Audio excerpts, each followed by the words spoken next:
Your Excellency Armida Ali Shabana, distinguished heads of state and government, honorable ministers, excellencies, ladies and gentlemen, it is a great honor to address the 82nd session of ESCAP.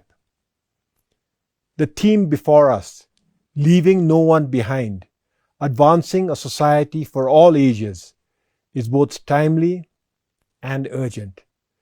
But if we are serious about this theme, it compels us to ask a more fundamental question. What does it really mean to leave no one behind? Too often, we treat it as a social aspiration, a goal to be pursued after growth has been achieved. But leaving no one behind is not an outcome of development. It is a test of whether our development model is working at all. In Asia and the Pacific, that test is becoming harder. We are aging rapidly.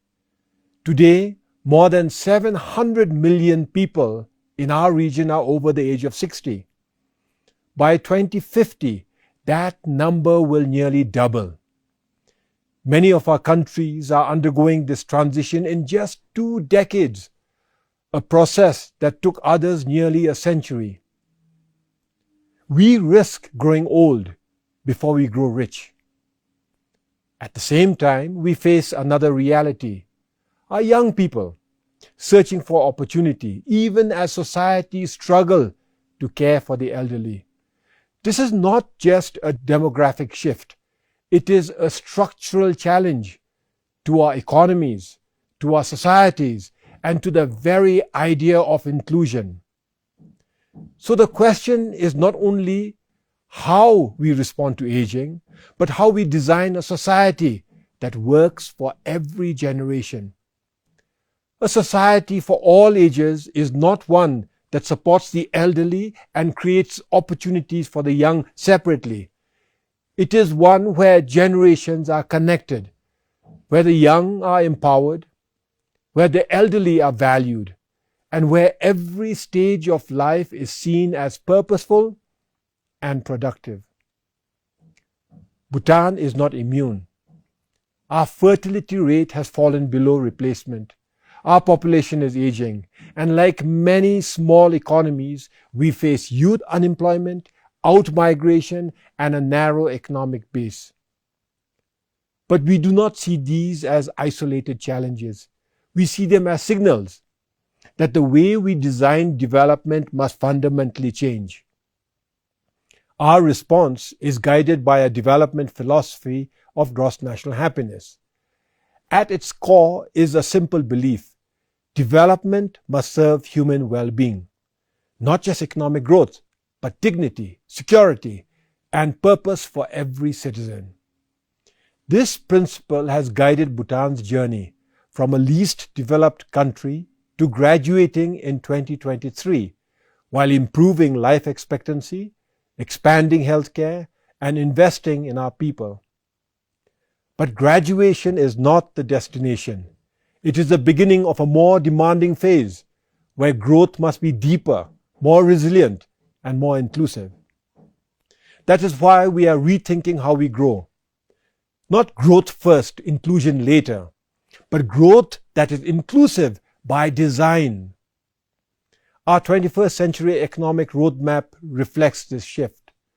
And at its heart is the Gelufu Mindfulness City, an initiative to create jobs, attract investment, and build new industries while remaining anchored in sustainability and human well-being.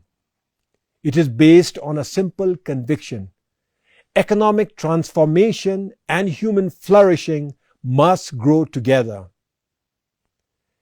Excellencies, if we are serious about leaving no one behind, we must move beyond programs and focus on systems, not temporary support, but lasting capability. That means investing in decent work across all ages, building strong care systems for aging societies, ensuring universal access to healthcare, education, and digital opportunity, and strengthening social protection that is responsive, inclusive, and resilient. And we must go further. We must design systems that connect generations through skills, through care, and through community, so that inclusion is sustained across the entire life cycle.